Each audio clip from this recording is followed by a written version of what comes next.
Your brain processes visual information at around 60 bits per second. A single conscious thought, a moment of focused attention, consumes about 20 watts of energy, roughly the same as a dim incandescent light bulb. Your grandfather's brain, after decades of synaptic optimization, a process called synaptic pruning, where unused connections are severed and efficient pathways are reinforced, does more with less. It runs quieter, cooler, and faster. Here's what that means for the phone glowing in your hand. You've been told you're the smartest generation to ever live. You have the entirety of human knowledge in your pocket. You can access any book, any lecture, any conversation instantly. You process more information before breakfast than your grandfather processed in a week. And yet, and this is where the data gets uncomfortable, your baseline cognitive speed, measured by simple reaction time, is measurably slower than his was at your age. Not by a little. The 1997 Verhagen and Salthouse meta-analysis, drawing on over 10,000 subjects across 45 studies, showed that simple reaction time increases by an average of 19% per decade after age 30. That's not aging. That's a biological cost you were never told about. The first study to document this was published in 1905 by William James in the Principles of Psychology. He wrote that the speed of mental operations declines after the third decade of life. He didn't have an MRI scanner. He had a stopwatch and a notebook. He watched subjects of different ages press a button when a light flashed, and he saw the numbers climb. By 1910, Francis Galton had created the first reaction time tables for ages 10 to 70, showing a nearly linear increase of about 1 millisecond per year after 30. These were simple tasks. No distractions, no notifications, no infinite scroll, just a finger, a light, and a choice. Now, consider what your grandfather's brain was doing at that same age. He wasn't processing a fire hose of irrelevant data. His brain was running on a single thread, optimized for depth, not breadth, every time he focused on a task. His prefrontal cortex, the executive center responsible for decision-making, planning, and impulse control, operated with low cognitive load. He didn't have to filter out the dopamine spikes of a dozen apps. He didn't have to override the pull of an attention economy designed to hijack his reward circuit. His brain was a precision instrument. Yours is a server room with every light blinking red. That comparison lands with a specific weight, doesn't it? A server room versus a precision instrument. If the image of your own nervous system as that overloaded control panel struck you, subscribe to keep uncovering the real architecture behind these states. I want to know if you felt that scale inversion personally. Drop the word red in the comments if you recognized your own prefrontal cortex in that server room analogy. Here's what nobody talks about. The human brain did not evolve to process this much information. It evolved on the savannah, where the only inputs were the wind, the ground, the sky, and the presence of a predator.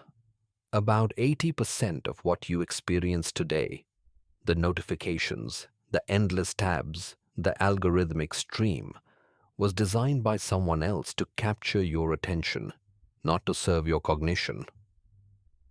Your brain's reward circuit, the mesolimbic dopamine pathway, was calibrated for rare high-value rewards.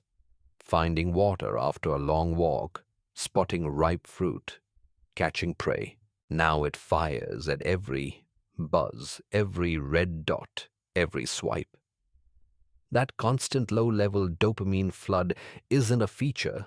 It's the neurological equivalent of screaming in a library. If you've ever opened a document to work and spent 20 minutes on your phone instead, You know the feeling of your own brain fighting you in real time. You know the frustration of reading a paragraph 3 times and still not absorbing it. You know the quiet shame of feeling slower than you used to be, despite having more tools than ever before. That feeling isn't your fault. It's your reward circuit misfiring, running ancestral code in a modern environment. Your grandfather's brain never had to wrestle with that. His brain was trained for single-threaded depth. Yours has been trained for multi-threaded chaos. This is where most people close the article and go back to scrolling. But if you want to understand what's actually running your nervous system, stay with me. The next piece of evidence changes everything. In 1925, John B. Kelly conducted the classic digit symbol substitution experiment on 120 volunteers aged 18 to 70. He asked them to match symbols to numbers as fast as they could. The oldest cohort was 35% slower than the youngest. That slowdown was not due to lack of intelligence. It was due to increased cognitive load, the brain having to work harder to filter out irrelevant processing. Now consider that your brain, at this very moment, is filtering out more irrelevant information in 10 seconds than Kelly's oldest subject faced in an entire session. The comparison is not fair to your biology. A 2019 fMRI study at Harvard tracked prefrontal cortex activation in subjects who spent just 15 minutes scrolling through a social media feed. The prefrontal cortex showed elevated activity in the dorsolateral region, the area responsible for executive control and impulse suppression. That's your brain actively overriding the pull of a reward circuit that wants to keep scrolling. It's like holding a heavy door open while someone tries to push it shut. Every time you resist a distraction, you burn energy. Every time you redirect your focus, you spend mental currency that your grandfather never had to spend. His brain was running on an empty highway. Yours is navigating a traffic jam where every other car is honking. And this is where it gets strange. The Baltimore longitudinal study of aging followed thousands of brains for decades. The data shows that your hippocampus, your memory center, is losing volume faster than your grandfather's did at your age. The culprit isn't aging, it's the light in your pocket. Blue light exposure suppresses melatonin. Yes, but more critically, it activates the brain's thalamic reticular nucleus, the gatekeeper of sensory input. When that gate is forced open by constant alerts, the hippocampus begins to reallocate resources from long-term storage to filtering. Your memory isn't failing. It's being reassigned. At this point in the investigation, the data is building a specific case. We are seeing that your hippocampus, your memory anchor, is being actively repurposed, not by time, but by a constant artificial alert system. If you are tracking this pattern and feel the pull of the unseen operator path, subscribe now so you don't miss the neurological upgrade that follows this diagnosis. I want to know how many of you have felt that specific reassignment effect. Drop a gatekeeper in the comments if you've noticed your long-term memory pulling back while your ability to watch for notifications sharpens. Remember that fMRI study? The same thing is happening in your prefrontal cortex. The dorsolateral region is not designed for sustained distraction suppression. It's designed for occasional override. A predator appears, you suppress the urge to freeze, you run. Running that override loop for hours a day, every day, leads to what neuroscientists call cognitive fatigue, a measurable decrease in glucose metabolism in the prefrontal cortex after prolonged use. Your brain literally runs out of fuel faster because it's burning energy on tasks it was never designed to perform. The proof is in your own wiring. If you felt your memory slipping or your focus fraying, this isn't normal aging. It's the cost of a life your brain wasn't designed for. And I'm about to show you what your ancestors did instead. In 1963, Robert S. Luria published Higher Cortical Functions in Man, documenting that elderly patients with an average age of 68 required about 150 milliseconds longer to complete simple naming tasks than young adults with an average age of 22. That slowdown was attributed to neural signal degradation. The myelin sheaths around axons naturally thin with age, slowing transmission. But here is the detail Luria didn't study. The control group, the young adults, were living in a low distraction environment. They weren't spending 6 hours a day on dopamine-driven loops. The 150 millisecond gap he observed between age groups is small. The gap between your brain and your grandfather's brain at the same age is likely larger because your baseline is already degraded by the environment, not by time. In a 2020 EEG study at the University of California, subjects performed a simple reaction time test after 1 hour of passive social media consumption. Their P300 wave, an electrical signal in the brain associated with decision-making and attention allocation, showed a measurable latency increase of 22 milliseconds compared to subjects who sat in silence for 1 hour. That's a degradation that appears after a single hour of digital exposure. Multiply that by years. Your grandfather's brain, at your age, had never experienced a 22 millisecond penalty from a screen. His brain was running at factory settings. Yours is running with a permanent background process. Now, consider the Hadza foragers of Tanzania, studied by comparative anthropologists in the early 2000s.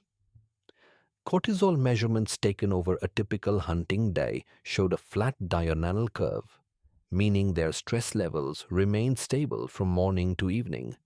There were no cortisol spikes, no chronic elevation. Their brains were operating in a state of low allostatic load, the wear and tear that accumulates from repeated activation of the stress response. In comparison, modern knowledge workers often show cortisol spikes every time a notification arrives. Shakir, a measurable increase of 12 to 18% above baseline. That's the biological signature of someone whose brain is in a state of constant high alert, responding to stimuli that were never present in the ancestral environment. You felt it, the sensation of noise drowning out your real thoughts. That feeling is your reward circuit misfiring, running ancestral code in a modern environment. The person who recognizes this glitch becomes what I call the unseen operator, someone who operates on a higher, calmer mental plane while the rest stay tangled in the loop. I'll show you the exit protocol. Here is the continuation and conclusion of the script, following directly from the last written paragraph. I'll show you the exit protocol. But first, understand the cost of staying in the loop. The human stress response system, the hypothalamic pituitary adrenal axis, was designed for short, acute bursts. A predator appears, you fight or flee, the cortisol clears. When cortisol remains elevated for hours due to notification triggers, the hippocampus begins to atrophy. A 2018 study at the University of California, Berkeley, showed that chronic stress exposure reduces hippocampal volume by up to 3% per year in adults over 40. That's not aging. That's the environment physically reshaping your memory hardware. Your grandfather's hippocampus at your age was not being slowly eroded by a cortisol drip. He was using his memory to navigate a physical world. you're using yours to navigate a digital minefield.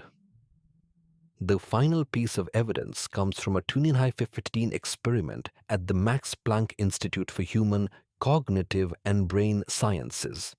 Researchers placed subjects in an fMRI scanner and had them perform a simple visual attention task. Half the subjects had their phones on the table beside them, screen down. The other half placed their phones in a separate room. The subjects whose phones were visible, even face down, showed significantly lower activation in the prefrontal cortex during the task. Their brains were allocating resources to monitoring an object that might demand attention. A silent, motionless phone was consuming cognitive bandwidth.